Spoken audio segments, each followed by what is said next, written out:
खरीप हंगामातील पीक विमा योजनेची रक्कम 3 दिवसात जमा होणार आहे। राज्य सरकारकडून 1927 कोटी रुपये मंजूर करण्यात आले। सोलापूर, नाशिक, जळगाव, अहमदनगर, सातारा राज्यातील 90 लाख शेतकरी बांधवांच्या खात्यामध्ये आजपासून पीक विम्याचे पैसे विस्तार होण्यास सुरुवात सुद्धा झालेली आहे। बघा, तुम्ही जर शेतकरी बांधव असाल आणि तुमचं सुद्धा 2024 मध्ये नुकसान झालेलं असेल तर तुमच्या खात्यामध्ये आजच पीक विम्याचे पैसे विस्तार होणार आहेत। परंतु शेतकरी बांधवांनो, आज एकाच दिवशी सर्व जिल्ह्यामधील शेतकरी बांधवांच्या खात्यामध्ये पीक विम्याचे पैसे विस्तार करणं शक्य होणार नाही। त्यामुळे आज महाराष्ट्र राज्यातील 36 जिल्ह्यांपैकी 20 जिल्ह्यांची निवड करण्यात आलेली आहे। त्यामुळे जे शेतकरी बांधव 20 जिल्ह्यामधील असतील त्यांच्या खात्यामध्ये आज पीक विम्याचे पैसे विस्तार सुद्धा होणार आहे। म्हणजेच शेतकरी बांधवांनो, सध्याच्या स्थितीला पेरणीचे दिवस सुरू आहेत, त्या दृष्टिकोनातून शेतकरी बांधवांना हातभार लागावा यासाठी पीक विम्याचे पैसे आजपासून परत एकदा शेतकऱ्यांच्या खात्यामध्ये विस्तार होण्यास सुरुवात सुद्धा झालेली आहे। तर बघा शेतकरी बांधवांनो, आज 20 जिल्ह्यामधील पात्र शेतकऱ्यांच्या खात्यामध्ये पैसे येणार आहेत। तर त्या 20 जिल्ह्यांपैकी पहिला जिल्हा म्हणजे छत्रपती संभाजीनगर, दुसरा जिल्हा जालना जिल्हा, तिसरा जिल्हा अकोला, चौथा जिल्हा बीड जिल्हा, म्हणजे टोटल मिळून 20 जिल्ह्यांची निवड प्राथमिक स्वरूपामध्ये करण्यात आलेला आहे। बघा शेतकरी बांधवांनो, या ठिकाणी तुम्ही सुद्धा पाहू शकता, आज सकाळी पेपरला सुद्धा बातमी आलेली आहे। म्हणजेच पीक विम्याचे पैसे तुमच्या खात्यामध्ये विस्तार करण्यासाठी 7,500 कोटींचा निधी मंजूर सुद्धा करण्यात आलेला आहे। म्हणजेच मागील 2 ते 3 महिन्यांमध्ये 2 याद्यांच्या माध्यमातून पात्र शेतकऱ्यांच्या खात्यामध्ये पीक विम्याचे पैसे आलेले होते। परंतु शेतकरी बांधवांनो, ही शेवटची यादी आहे। तर या शेवटच्या यादीमध्ये 20 जिल्ह्यांचा समावेश करण्यात आलेला आहे। म्हणजेच ही अंतिम यादी आहे। त्यामुळे फक्त या 20 जिल्ह्यामधील पात्र शेतकऱ्यांच्या खात्यामध्ये पैसे येणार आहेत। त्यानंतर कोणत्याही शेतकरी बांधवांना 2024 चा पीक विमा सुद्धा मिळणार नाही। तर बघा, जे शेतकरी बांधव पीक विम्याचे लाभार्थी असतील त्या सर्व शेतकरी बांधवांसाठी सध्याची सर्वात मोठी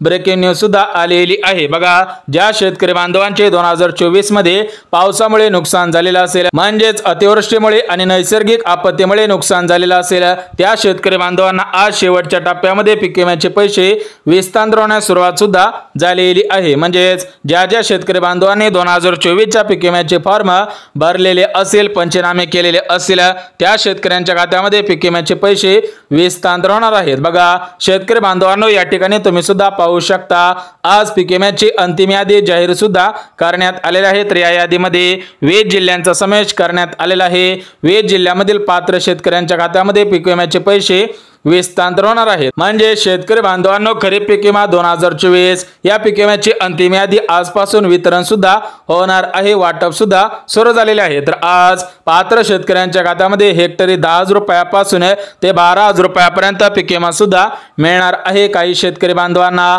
आज डबल पीक विम्याच्या स्वरूपामध्ये अनुदान सुद्धा मिळणार आहे। म्हणजे शेतकरी मित्रांनो, आज राज्याचे कृषी मंत्री माणिकराव कोकाटे यांच्या माध्यमातून शेवटची यादी प्रसिद्ध सुद्धा करण्यात आलेली आहे। म्हणजेच मित्रांनो, तुम्हाला आज, उद्या आणि परवा या 3 दिवसांमध्ये पीक विम्याचे पैसे येणार आहे। तर आज 20 जिल्ह्यांची निवड करण्यात आलेली आहे। उद्यासाठी 8 जिल्ह्यांची निवड आणि परवा दिवशीसाठी 8 जिल्ह्यांची निवड करण्यात आलेली आहे। परंतु ही अंतिम यादी आहे, त्यामुळे शेतकरी बांधवांनो, तुम्हाला सुद्धा पैसे यावेत यासाठी तुम्ही सुद्धा 2 कामे करायची आहेत, तरच तुम्हाला पैसे येणार आहेत। कारण मागच्या यादीमध्ये काही शेतकरी बांधव पात्र होते, परंतु त्यांच्या खात्यामध्ये पैसे सुद्धा आलेले नव्हते। त्यामुळे जर तुम्हाला पीक विम्याचे पैसे मिळवायचे असतील तर तुम्ही सुद्धा 2 कामे केलेली आहेत का हे पाहणं सुद्धा गरजेचं आहे। बघा शेतकरी मित्रांनो, या शेवटच्या यादीमध्ये 20 जिल्ह्यांचा समावेश करण्यात आलेला आहे।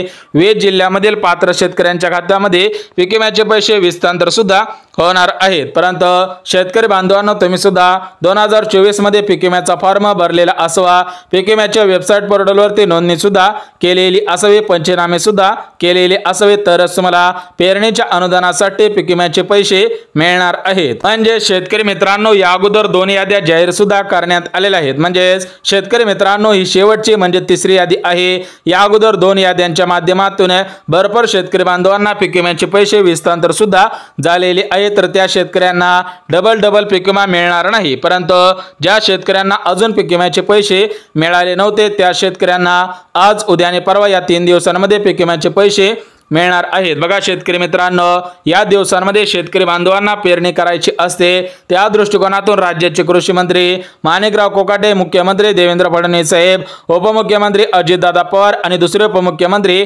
एकनाथ शिंदे साहेब यांच्यामध्ये मंत्रिमंडळाची बैठक पार पडली। तर त्या बैठकीमधून आज निर्णय सुद्धा घेण्यात आलेला होता की शेतकरी बांधवांना मान्सूनची पेरणी करायची आहे, तर त्यांच्या खात्यामध्ये योजनांच्या माध्यमातून अनुदान वाटप केले तर शेतकरी बांधवांना हातभार सुद्धा लागणार आहे। कारण शेतकरी बांधवांना तुम्हाला सुद्धा माहिती असेल की भरपूर शेतकरी बांधव पेरणीसाठी सावकारांकडून कर्ज घेत असतात, बँकांकडून कर्ज सुद्धा घेत असतात। तर या शेतकऱ्यांना पेरणीसाठी कर्ज घ्यावे लागू नये म्हणून राज्याचे कृषी मंत्री माणिकराव कोकाटे यांनी हा निर्णय घेतलेला आहे। तर आजपासून पीक विम्याचे पैसे पात्र शेतकऱ्यांच्या खात्यामध्ये हस्तांतर सुद्धा होणार आहे। तर बघा शेतकरी बांधवांनो, सर्वात प्रथम बघून घेऊयात की कोणत्या जिल्ह्यामध्ये आज पीक विम्याचे पैसे सोडण्यात आलेले आहेत, जेणेकरून तुमचा जिल्हा या जिल्ह्यांपैकी असेल तर तुमच्या खात्यामध्ये आजच पीक विम्याचे पैसे येणार आहेत। बघा शेतकरी मित्रांनो, या पीक विम्यासाठी 7,500 कोटींचा निधी राज्याचे कृषी मंत्री माणिकराव कोकाटे यांच्याकडे आलेला आहे। म्हणजेच शेतकरी मित्रांनो, आज सकाळी पेपरला सुद्धा बातमी आलेली होती,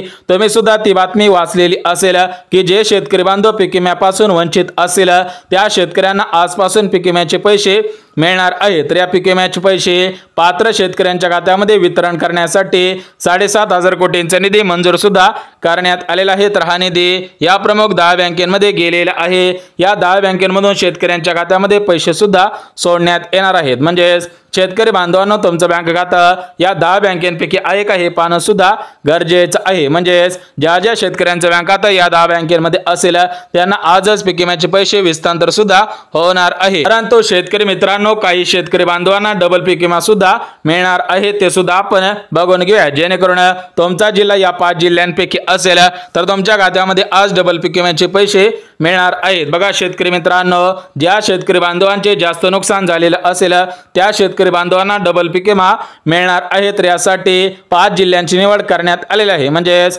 सरसकट सर्व शेतकरी बांधवांना डबल पीक विमा मिळणार नाही। म्हणजेच ज्या शेतकऱ्यांचे जास्त नुकसान झालेलं असेल त्या शेतकऱ्यांना डबल पीक विमा मिळेल, परंतु ज्या शेतकऱ्यांचं कमी नुकसान झालेलं असेल, कमी हेक्टरमध्ये नुकसान झालेलं असेल त्या शेतकरी बांधवांना कमी पीक विमा सुद्धा मिळणार आहे। परंतु शेतकरी मित्रांनो, या पीक विम्याचे पैसे सरसकट सर्व शेतकऱ्यांच्या खात्यामध्ये वितरण होणार नाहीत। तर या पीक विम्याचे पैसे वितरण करण्याच्या अगोदर 4 पात्रता घालण्यात आलेल्या आहेत। त्यामुळे जे जे शेतकरी बांधव या 4 पात्रतेमध्ये बसत असतील त्या शेतकऱ्यांच्या खात्यामध्ये पीक विम्याचे पैसे येणार आहेत। म्हणजेच शेतकरी मित्रांनो, या पीक विमा योजनेमध्ये भरपूर घोटाळे झालेले होते, तर हे घोटाळे परत होऊ नये यासाठी 4 पात्रता सुद्धा घालण्यात आलेले आहे। जे शेतकरी बांधव खरोखर पीक विम्याचे लाभार्थी असतील त्या शेतकऱ्यांना पैसे सुद्धा मिळणार आहे। त्यामुळे जर तुम्ही पीक विम्याचे लाभार्थी असणारे शेतकरी बांधव असाल तर तुम्ही सुद्धा या पात्रतेमध्ये बसत आहात का हे पाहणं सुद्धा गरजेचं आहे। तर बघा शेतकरी बांधवांनो, या 4 पात्रतांपैकी पहिली पात्रता म्हणजे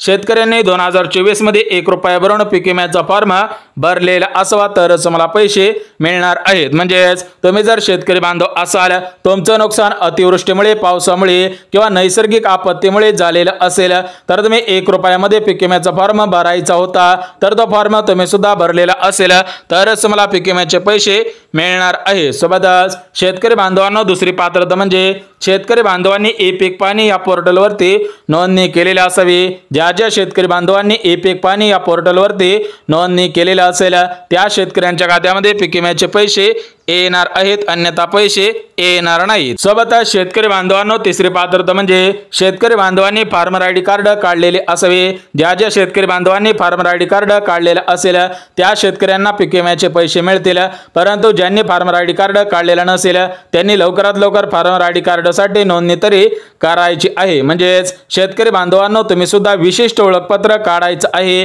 फार्मर आयडी कार्ड काढायचं आहे, कारण या फार्मर आयडी कार्डच्या आधारावरती तुम्हाला सुद्धा शेतकरी योजनेचा 7वा हप्ता, पीएम किसान योजनेचा 20वा हप्ता सुद्धा मिळणार आहे। सोबतच शेतकरी बांधवांनो, पीक विम्याच्या पैशांसाठी 4थी पात्रता घालण्यात आलेली आहे। तर ते 4थी पात्रता म्हणजे शेतकऱ्यांच्या घरामधील कोणताही सदस्य सरकारी नोकरीमध्ये कामगार नसावा, पेन्शनधारक नसावा तरच मला पीक विम्याचे पैसे मिळणार आहेत, अन्यथा पैसे मिळणार नाही। सोबतच शेतकरी बांधवांनो, तुमची जमीन ऑनलाईन पद्धतीने दाखवत असावी, तुमचा ऑनलाईन सातबारा निघत असावा, ऑनलाईन ऑटो उतारा निघत असेल तरच मला शेतकरी म्हणून ग्राह्य धरला जाईल आणि तुमच्या खात्यामध्ये पैसे सुद्धा सोडण्यात येणार आहेत। आणि सर्वात महत्त्वाचं म्हणजे ज्या शेतकरी बांधवांकडे 4 चाकी गाडी असेल त्यांना पीक विम्याचे पैसे मिळणार नाही। सोबतच ज्या शेतकरी बांधवांकडे ट्रक असेल, सोबतच ज्या शेतकरी बांधवांकडे पॉकलेन असेल, जेसीबी असेल, यांसारखे मोठमोठी वाहने असेल तर ते शेतकरी बांधव श्रीमंत शेतकरी बांधव आहेत, बागायतदार आहेत, प्रगतशील बागायतदार आहेत, त्यांना या पीक विम्याचे पैसे मिळणार नाही। परंतु ज्या शेतकरी बांधवांची जमीन 5 एकरपेक्षा कमी शेत जमीन असेल त्या शेतकरी बांधवांना पीक विम्याचे पैसे मिळणार आहेत। तर बघा शेतकरी बांधवांनो, आज प्रामुख्याने 20 जिल्ह्यांची निवड करण्यात आलेली आहे। त्यामुळे जे शेतकरी बांधव या 20 जिल्ह्यामधील असतील आणि त्या शेतकरी बांधवांचं 2024 मध्ये अतिवृष्टीमुळे नुकसान झालेलं असेल, पावसामुळे नुकसान झालेलं असेल, त्या शेतकरी बांधवांना आज नुकसान भरपाई पीक विम्याच्या स्वरूपामध्ये मिळणार आहे। तर ते 20 जिल्हे कोणकोणते आहेत ते सुद्धा आपण बघून घेऊयात। म्हणजेच ज्या शेतकऱ्यांचा जिल्हा 20 जिल्ह्यांपैकी असेल त्यांना आज पीक विम्याचे पैसे विस्तांतर सुद्धा होणार आहे। परंतु शेतकरी बांधवांनो, त्या अगोदर तुम्ही सुद्धा आधार कार्ड बँक खात्याशी लिंक केलेलं आहे का हे सुद्धा पाहणं गरजेचं आहे। म्हणजेच ज्या शेतकरी बांधवांनी आधार कार्ड बँकेशी लिंक केलेलं असेल त्या शेतकऱ्यांना पीक विम्याचे पैसे येणार आहेत। बघा हे 20 जिल्हे कोणकोणते आहेत ते सुद्धा आपण बघून घेऊयात। बघा या 20 जिल्ह्यांपैकी पहिला जिल्हा बीड, दुसरा जिल्हा लातूर, तिसरा जिल्हा धाराशिव, चौथा जिल्हा नांदेड, 5वा जिल्हा हिंगोली, 6वा जिल्हा परभणी, 7वा जिल्हा जालना, 8वा जिल्हा अहिल्यानगर जिल्हा, 9वा जिल्हा वाशिम, 10वा जिल्हा यवतमाळ, 11वा जिल्हा चंद्रपूर, 12वा जिल्हा नागपूर, 13वा जिल्हा वर्धा जिल्हा, 14वा जिल्हा अमरावती, 15वा जिल्हा अकोला जिल्हा, 16वा जिल्हा बुलढाणा, 17वा जिल्हा छत्रपती संभाजीनगर, 18वा जिल्हा जळगाव, 19वा जिल्हा नाशिक आणि 20वा जिल्हा म्हणजे धुळे जिल्हा। म्हणजेच या 20 जिल्ह्यामधील पात्र शेतकऱ्यांच्या खात्यामध्ये पीक विम्याचे पैसे येणार आहे। सोबतच शेतकरी बांधवांनो, आज प्रामुख्याने 10 बँकांची निवड करण्यात आलेली आहे। ज्या शेतकरी बांधवांचा बँक खाता या 10 बँकांपैकी असेल त्यांना आज सर्वात अगोदर पीक विम्याचे पैसे विस्तांतर सुद्धा होणार आहेत। बघा या 10 बँकांपैकी पहिली bank State Bank of India, दुसरी बँक कॅनरा बँक, तिसरी बँक एचडीएफसी बँक, चौथी बँक आयसीआयसीआय बँक, पाचवी bank Central Bank of India, 6वी बँक ॲक्सिस बँक, 7वी bank Union Bank of India, 8वी बँक आयडीबीआय बँक, 9वी बँक महाराष्ट्र ग्रामीण बँक आणि 10वी बँक म्हणजे जिल्हा मध्यवर्ती बँक। म्हणजेच या 10 बँका गव्हर्नमेंट मान्यता असलेल्या सर्वात मोठ्या बँका आहेत। त्यामुळे आज या 10 बँकांची निवड करण्यात आलेली आहे। बघा शेतकरी बांधवांना पीक विम्याचे लाभार्थी असाल तर आधार कार्ड बँक खात्याशी सुद्धा लिंक करायचं आहे, तरच तुम्हाला पैसे येणार आहेत, अन्यथा पैसे येणार नाहीत। बघा शेतकरी बांधवांना पीक विम्याच्या संदर्भात महत्त्वपूर्ण अपडेट आलेली होती, हे अपडेट तुमच्यापर्यंत पोहोचवलेले आहे। त्यामुळे जर तुम्हाला व्हिडिओ आवडला असेल तर व्हिडिओला लाईक करा, चॅनलला सबस्क्राइब करा, गरज आहे त्यांच्यापर्यंत सुद्धा नक्की शेअर करा। तर चला भेटूयात उद्याच्या नवीन योजनेच्या व्हिडिओमध्ये, तोपर्यंत सर्वांना जय महाराष्ट्र।